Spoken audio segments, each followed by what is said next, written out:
If you're a man over 40 and something feels off, but your doctor says you're fine, this is the video you need to watch. In the next few minutes, I'm going to show you the exact symptoms research has linked to low testosterone so you can know if this applies to you. I'm Dr. Myra Reed. This is week 1 of my Men's Health Month series. If you're a man over 40 or you love one, this channel is for you this June.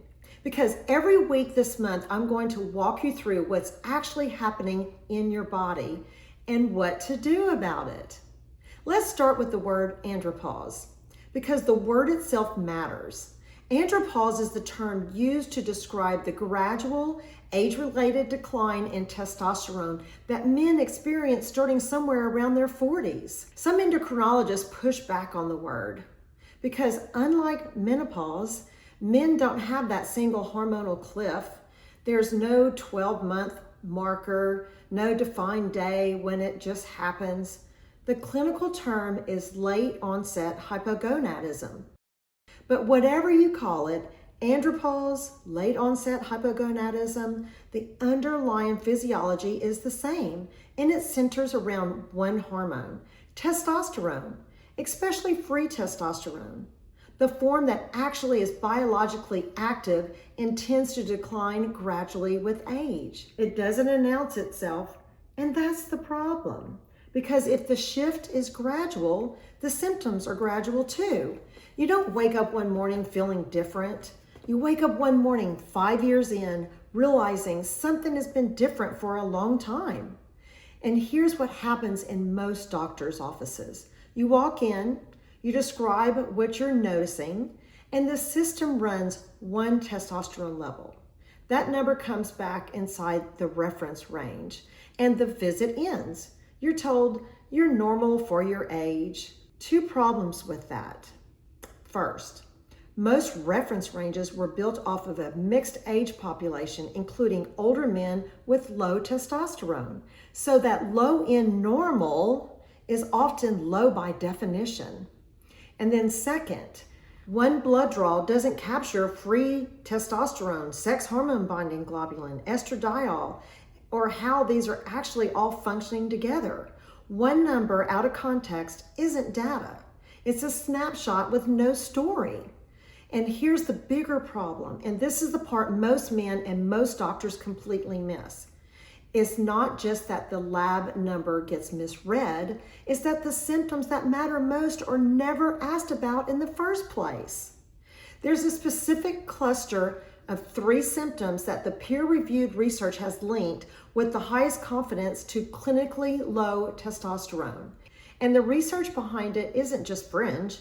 It's the European Male Aging Study published in the New England Journal of Medicine in 2010, and it looked at 3,300 men and more between the ages of 40 and 79 across 8 European countries. They tested hormones, they cataloged symptoms, and they asked one question: which symptoms are specifically reliably linked to low testosterone? And here's what they found. 3 sexual symptoms: decreased morning erections, decreased sexual thoughts, and erectile dysfunction. These 3 together are the symptom pattern most strongly associated with clinically low testosterone. That's what gave the late onset hypogonadism an operational definition. Other symptoms: fatigue, mood changes, brain fog, loss of motivation, sleep disruption, are commonly reported along with low testosterone. But that specific sexual symptom cluster is what the study pinned down with the highest confidence. So when you hear me say late onset hypogonadism, that's the clinical definition we're working from, and it's the name your doctor should know. Even if one of these is landing for you right now, tell me in the comments, what was the moment you knew something had shifted? For most men, there's one. Drop it below. Other men watching this video need to read what you wrote. And here's the reframe to carry with you. This isn't weakness, it's biology. And biology is addressable. And here's the second one, the one men in this audience really need to hear the most. Being normal for your age is not the same as being optimal for your life. In functional care, we start with the whole picture, not one testosterone number. We look at total and free testosterone, sex hormone binding globulin, estradiol, DHEA, thyroids, cortisol, metabolic markers, and sleep. Because testosterone doesn't live in isolation, it all talks to everything. Everything runs together. We also take the symptoms seriously as data.